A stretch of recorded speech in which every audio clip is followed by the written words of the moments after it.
For this video, ituturo ko sa inyo kung paano maglinis o mag-semi-calibrate ng mga injector para sa mga baguhan dyan. Load lang muna tayo mga guys. Turbo mo ka. Ano pagtanggal guys? Pugnan dire guys, sa tumoy guys, pugnan. Pugnan mo dire. Tapos toyok dire. Dili pwede sabay kayo sahay Ano madami? dili pag mga baguhan pag guys kung isabay ni maglibog magwagat na sa ilim guys. Ang sakto gad guys proper kani kay Pugnan dyan ka nga. kay para dili ka mamaya ba safety ni hinahinay buhi dire pugong dire guys ano ila guys yan tanggal na Yan. okay goods guys Maunin siya. mana siya guys Sensitive na sensitive. Koy.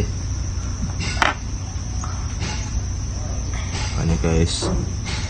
Ato dire buhaton. Limpyuhan nato ni guys. Limpyuhan guys.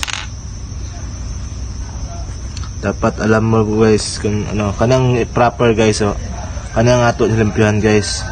So, medyo ungot to. Ungot to. Gan sa kakao. Limpyo ta guys.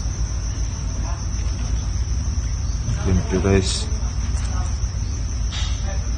Lipa ang kamot guys. Jay klaro ng mekaniko na guys. Lipa ang kamot guys. Importante guys, ma-okay guys. Malaga. Importante malaga guys.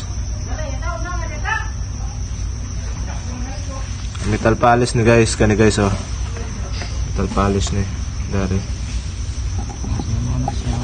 Metal polish guys. Manang yung gamit ng pag maghinduan ito. Tawag na. Injectors. May nato guys kan guys. Ano yung importante guys kani guys. Ano yung importante na medyo okay na guys. Hamloy na guys. Para paglaong down dyan na siya guys. Ang sakto guys. Paglaong nimo guys na daang nimo nagahi di na goods. Paglaong nimo na gan goods na goods. Anong goods guys? Sana meron kayong natutunan. Thank you for watching.